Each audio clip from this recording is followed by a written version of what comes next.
अबे बुड्ढे इधर आ। सरकार, अरे सरकार आप यहाँ पर क्यों? मैं आ नहीं सकता। अरे सरकार मैंने ऐसा कब बोला?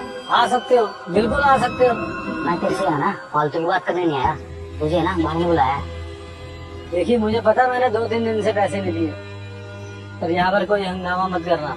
मेरी बेटी की शादी है 2-3 दिन में, एक बार इससे निपट जाऊँ फिर मैं भाई से मिलने के लिए आ जाऊंगा। आप उनको बोल देना।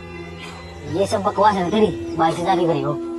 अरे सरकार थोड़ा रहम कीजिए, थोड़ा मुझे टाइम दीजिए, थोड़ा बेटी की शादी से निपट लूं, फिर मैं उनसे अपने आप ही आके मिल लूंगा। सरकार अभी कोई यहाँ हंगामा हो गया ना तो मेरी बेटी की शादी में दिक्कत आ जाएगी।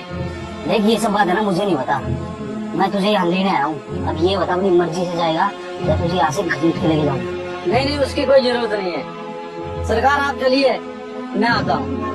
देख लियो जरूर आ जाना, अगर हम वापस आए ना तो तेरे लिए अच्छा नहीं होगा।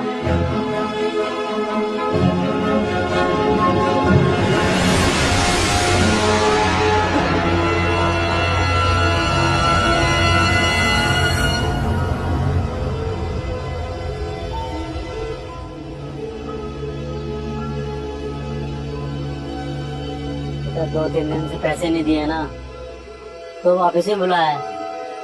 पता नहीं क्या क्या नाप शनाप बोलेंगे। पापा हमने बहुत बड़ी गलती कर दी इनसे पैसे लेके। रोज पैसे देने पड़ते हैं, अगर एक दिन भी पैसे ना दो तो घर आ जाते हैं। देख बेटा तेरी परवरिश भी तो बहुत जरूरी है, मैं तो इतने पैसे कमाता नहीं हूँ, फिर शादी भी तो सर पर आ रही है ना, तो बेटा पैसे लेना जरूरी थे। वो सब तो ठीक है, लेकिन अब पैसे कैसे दोगे? यही मैं सोच रहा हूँ, अब वहाँ पर जाना है, बेटा मैं खाली हाथ कैसे जाऊँ? पापा आप एक काम कीजिए, ये कंगन उन्हें दे दीजिए।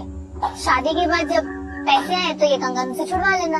ना बेटा ना, मैं ये कंगन नहीं देने वाला, ये तेरी माँ ने लिए थे तेरी शादी के लिए।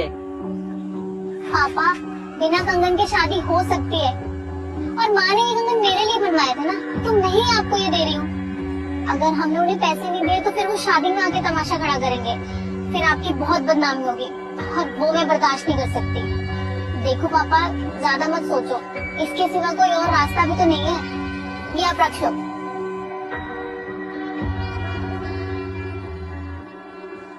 ठीक है बेटा। देखिए साहब जब भी मेरे पास पूरे पैसे तो नहीं है, मगर आप ये ब्याज के तौर पर ये कंगन रख लीजिए। मेरे पास जैसे ही पैसे आएंगे मैं आपके पूरे पैसे वापस कर दूंगा, और वो पैसे देकर मैं ये कंगन वापस ले जाऊंगा। देखिए साहब 2-3 दिन में मेरी बेटी की शादी है, तो मेरे पास कोई और रास्ता भी नहीं है। बस आपसे सिर्फ एक यही विनती है कि मेरी बेटी की शादी एकदम शांति से होने देना। ये कंगन आप अपने पास ही रखिए, मैंने यहाँ आपको पैसे लेने के लिए नहीं बल्कि पैसे देने के लिए बुलाया। मैं मतलब नहीं समझा साहब। मतलब कि जितने भी लोगों ने मुझसे कर्ज लिया था मैंने सबका कर्ज माफ कर दिया, और आपका भी कर्ज माफ कर रहा हूँ।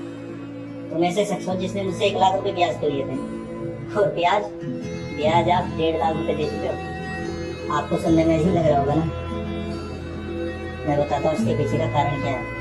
मेरा 6 साल का बेटा है। जब मैंने काम शुरू किया था तो सब कुछ ठीक चल रहा था, लेकिन जब से मैंने काम शुरू किया है उसकी तबीयत अचानक से खराब रहने लगी। मैंने बहुत डॉक्टर को दिखाया, कई सारे टेस्ट करा लिए, पर डॉक्टर ने मुझे बोला कि कोई भी परेशानी नहीं है, क्योंकि टेस्ट में कुछ ऐसा आ ही नहीं रहा है जिससे ये बीमारी का पता चल सके। अब तो डॉक्टर ने भी हाथ खड़े कर दिए। उन्होंने मुझसे बोला कि उनकी कुछ भी समझ में नहीं आ रहा कि ये बीमारी क्या है। लेकिन अभी पिछले कुछ दिनों से मुझे समझ में आ गया कि प्रॉब्लम मेरे बेटे में नहीं, इस परेशानी का असली कारण है।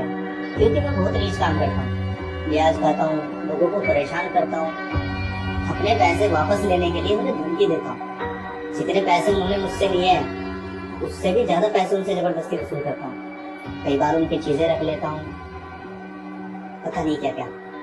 इसलिए फिर मैंने बहुत सोच के फैसला लिया कि अब मैं इस काम को बंद कर रहा हूँ। लेकिन ऐसा मत समझना कि तुम्हारे लिए भविष्य में यहाँ के दरवाजे बंद हो गए।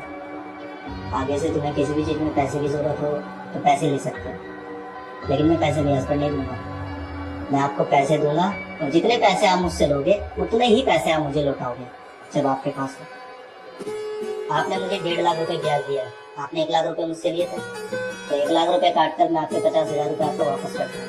तो आप वो पैसे अपनी बेटी की शादी में लगा देंगे। लोग सही कहते हैं, आदमी ब्याज तो खाता है लेकिन साथ के साथ गरीबों की बददुआ भी लेता है। शायद उन्हीं बददुआओं की वजह से मेरे घर में सब चलता है।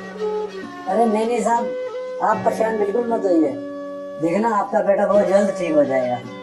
मुझे भी यही उम्मीद है।